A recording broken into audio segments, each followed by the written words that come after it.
खुलुमबाय। खन्थाइ बिबार इउट्युब चेनेल नायगिरि नोंथांमोनखौ आंनि गोसो गोरबोनिफ्राय बयखौबो बर होबाय। आसा खालामो नोंथांमोना गाहामैनो दं।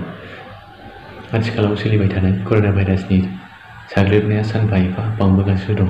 बेखायनो बारग'लांनाय समफोराव जेरैबायदि थासारिजों बारहोनाङा मानो, फैबाय थानाय समाव बांसिन सांग्रांथियै गावखौ लाखिनो थारैनो गोनांथार। लोगोसे हादरनि गाहाय मन्थ्रि नरेन्द्र मदिआ जा नेमखान्थिफोर फोसावदों, बै नेमखान्थिफोरखौ मानिनानै सोलिनाया थारैनो गोनांथार। खन्थाइ बिबार हान्जाया थांनाय माखासे सानफोर सिगां अनलाइन खन्थाइ आवरायनाय हाबाफारि लानाय जादों। बै हाबाफारियाव आंबो नैथि देरहासार बान्थाखौ मोननो हादोंमोन। नाथाय आंहा आंनि देरहानाय आरो जेननायनि सायाव बाथ्रा बुंनांगौ जेबो गैया। मानोना साफ्रोम बादायारियानो देरहानो थाखायसो बादायो। बिब्दि होननानै गासैबो देरहायो बेबो नङा। बेखायनो सासे बादायारिनो नांथाब नाजानाय, हास्थायनाय, सहायनाया थाथारनांगोन। अब्लानो सानसे जाफुंसारो होननानै आं फोथायो। बेखायनो गासै बादायारियानो जेननायनि राहायाव लोरबां जानो नाङा। बुंनो थाङोब्ला जेननाय सोदोबानो देरहानायनि लामाखौ लाबोयो। खालिबोल' नांथाब नाजानाय, हास्थायनाय, सहायनाया थाथारनांगोन। लोगोसे खन्थाइ बिबार हान्जानि सायाव बाथ्रा बुङाब्ला गोरोन्थि जागोन आं सानो।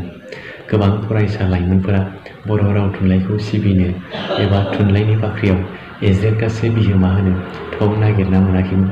जायनि जाहोनाव गोबां लाइमोनफोरा गोसो दंमोनब्लाबो गाव गावनि रोंगौथिखौ बाहायनो खाबु मोनबोआखैमोन। नाथाय आथिखाल खन्थाइ बिबार हान्जाया जोनोम जानायनिफ्राय गोबां लाइमोनफोरा थुनलाइ सिबिनो खाबु मोननाया थारैनो खन्थाइ बिबार हान्जानि मख'जाथाव बिहोमा। खन्थाइ बिबार हान्जानि लाइमोनफोरखौ थुनलाइ सिबिनो खाबु होनाया बर' थुनलाइ मुलुगाव बावगारजायै जारिमिन जानानै थादोंसै।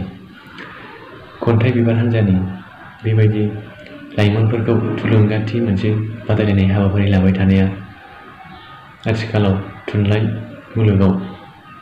मुलुगखौ सिबिनो थाखाय लाइमोनफोरखौ बांसिन गोसो होसिननायखौ नुनो मोनदों। बेखायनो खन्थाइ बिबार हान्जाया आथिखालाव मोनसे बर' थुनलाइनि बावगारजायै मोनसे हान्जा होननानै आं फोथायो। बेखिनिखौनो बुंनानै फोजोबनाय जाबाय। गोजोन्थों।